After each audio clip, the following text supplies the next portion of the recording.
We have never heard the name of this machine. We called it the glass case motor because it was the motor that was in the glass case. But John called it the gravity wave space flux motor. And we found that out after he died. And in a box, we found a manuscript. He was writing a book on this. And it was unfinished. And Aaron is in the process of compiling and finishing this book.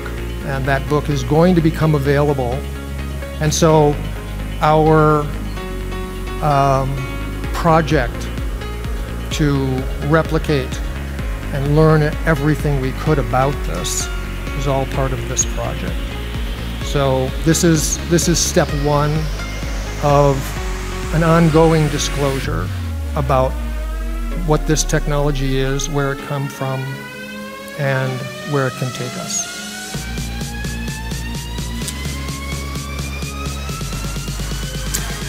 So here's John in 2015 demonstrating the motor for the first time in public.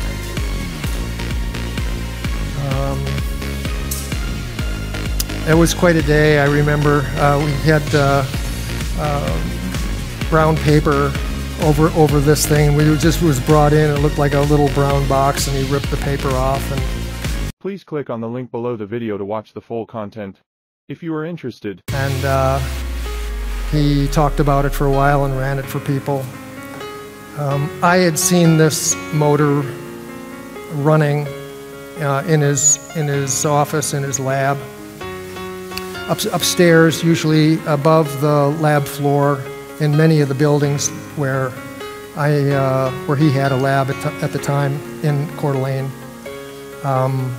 This was among a series of machines we simply called the museum, because what John did in his learning process, he never, ever took a working machine apart to use the parts for the next experiment. He built something. If it worked, he put it on the shelf. And if he wanted to try something just even slightly different, he built another one and another one and another one. He had the largest museum of working machines I have ever seen from any inventor. So the source materials for this presentation go back to the beginning of where these ideas come from, which are rooted in the prior work of Joe Newman.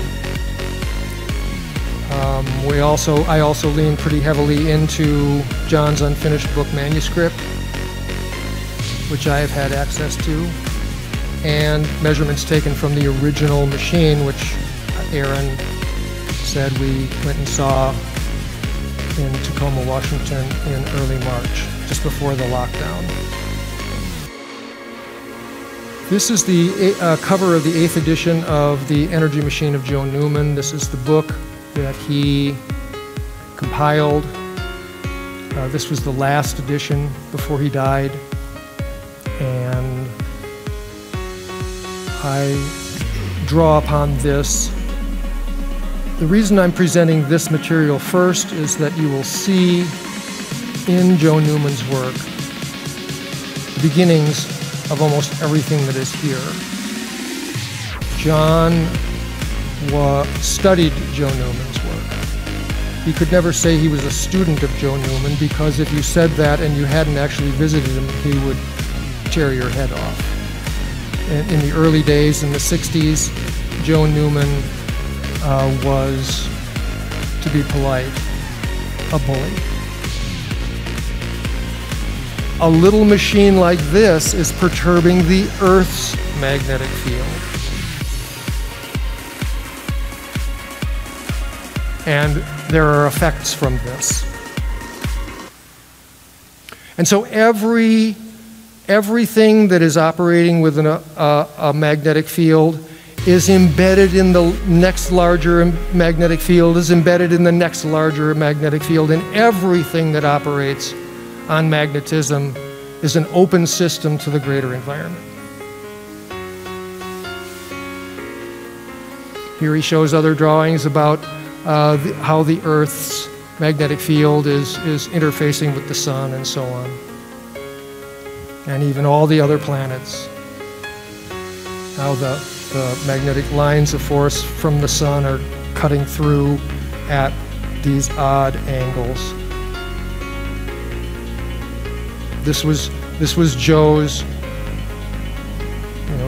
universal theory of magnetism. Okay, so here we're coming together. He's adding the flywheel.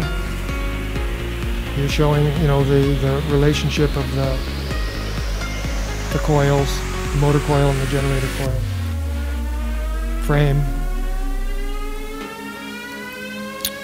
And again, he's showing himself the spins of the field spins around the wires and how they're relating to the rotor as it moves by.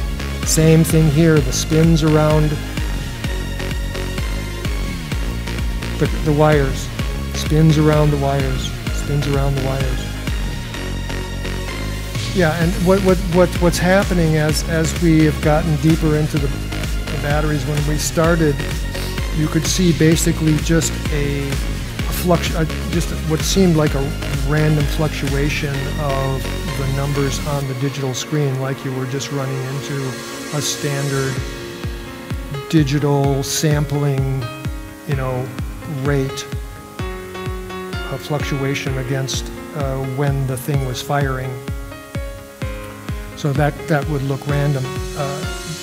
But after a while, what started happening was that you could see this very slow sine wave of values going through what the meter was reading. In other words, a much slower, easy to sample voltage fluctuation in the batteries. Please click on the link below the video to watch the full content. If you are interested,